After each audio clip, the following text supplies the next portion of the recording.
بسم اللہ الرحمن الرحیم حامیم والکتاب المبین انا انزلناہ فی لیلۃ مبارکہ۔ قسم اس روشن کتاب کی، بے شک ہم نے اسے برکت والی رات میں اتارا۔ آج کی رات نہ خوابوں میں گزرنے پائے، بلکہ آج کی رات رو رو کر اللہ کے حضور دعائیں کی گزر جائے۔ شب برات ایسی بابرکت اور رحمت والی رات ہے کہ اللہ تبارک و تعالی اس رحمت و برکت والی رات میں بندوں کی دعاؤں کو قبول فرماتا ہے، طلب کرنے کے علاوہ بھی عطا فرماتا ہے، بے شمار رحمتوں و برکتوں کا نزول فرماتا ہے۔ اسی مبارک رات میں عمر میں برکت، روزی میں کشادگی لکھی جاتی ہے۔ اس رات میں رحیم و کریم اللہ تبارک و تعالی بندوں کے گناہوں کو معاف فرما کر جہنم سے آزادی کا پروانہ عطا فرماتا ہے۔ اس لیے اس رات کو شب برات کہا جاتا ہے۔ اللہ تبارک و تعالی نے شب برات میں 5 برکتیں خاص کی ہیں۔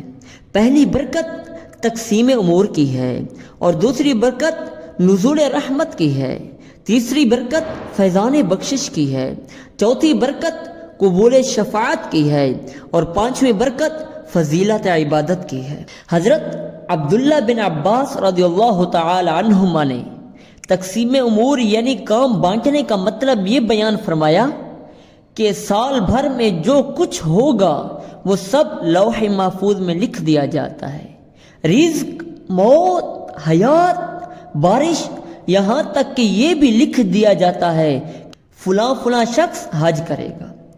امیر المؤمنین حضرت علی المرتضی رضی اللہ تعالی عنہ سے مروی ہے، فرماتے ہیں ہمارے پیارے آقا صلی اللہ علیہ وآلہ وسلم نے ارشاد فرمایا، جب شعبان کی 15ویں رات آئے گی تو تم لوگ رات میں عبادت کرو اور دن میں روزہ رکھو۔ بے شک اللہ تبارک و تعالی اس رات میں دن ڈوبنے کے وقت سے آسمان دنیا پر تجلی رحمت کا نزول فرماتا ہے اور اعلان کرتا ہے، کیا کوئی بخشش مانگنے والا ہے کہ میں اسے بخش دوں؟ کیا کوئی رزق کا طلبگار ہے میں اسے رزق عطا کروں؟ کیا کوئی مصیبت زدہ ہے میں اسے شفاعت عطا کروں؟ کیا کوئی ایسا بھی ہے فلاں فلاں حاجت والا بھی ہے میں اس کی حاجت پوری کر دوں؟ یہاں تک کہ فجر نمودار ہو جاتی ہے، یعنی صبح ہو جاتی ہے۔ حضرت اما عائشہ صدیقہ رضی اللہ تعالی عنہ فرماتے ہیں کہ ہمارے پیارے آقا صلی اللہ علیہ وسلم نے فرمایا، اے عائشہ، کیا تم جانتی ہو کہ شعبان کی 15 شب میں کیا ہوتا ہے؟ تو انہوں نے عرض کی، یا رسول اللہ صلی اللہ علیہ وسلم، آپ ارشاد فرمائیے کیا ہوتا ہے؟ تو سرکار عالم نے فرمایا، اس رات میں انسان کا بچہ جو اس سال پیدا ہوگا وہ بھی لکھ دیا جاتا ہے، اور جتنی مریں گے انہیں بھی لکھ دیا جاتا ہے، اور لوگوں کے سارے اعمال پیش کیے جاتے ہیں اور ان کی روزیاں بھی اتار دی جاتی ہیں۔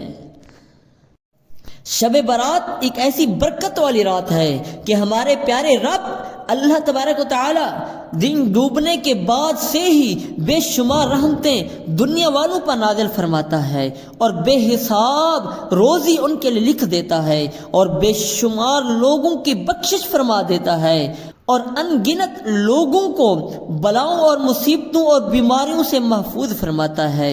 اور ہمیں چاہیے کہ رحمت و برکت میں ڈوبی ہوئی شب برات کی قدر کریں اور اس رات میں جاگ کر عبادت کریں، دعائیں مانگیں، رزق نات کی محفل کریں، اور پیارے آقا صلی اللہ علیہ وسلم پر درود السلام کا نذرانہ کثرت کے ساتھ پیش کریں، تاکہ اللہ تبارک و تعالی خوش ہو جائیں اور ڈھیروں رحمتوں اور برکتیں ہم پہ نازل فرمائیں۔